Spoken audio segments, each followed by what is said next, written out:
Hi, Amy from Syngenta here, and today, just for a bit of fun, I'm going to share some facts about mosquitoes. First up, and this surprised me, but it's actually only the female mosquitoes that bite, and they feed on our blood to help produce and develop their eggs.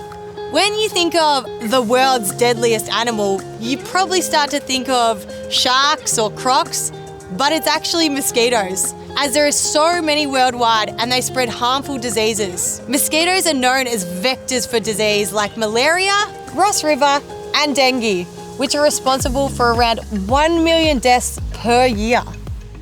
Another interesting fact is that mozzies love CO2. They use a special organ called the maxillary pulp to follow the smell of the CO2 released from our breathing to locate their next meal. And a bonus fact, pregnant women produce 20% more carbon dioxide, making them a much more easy target for mozzies to detect.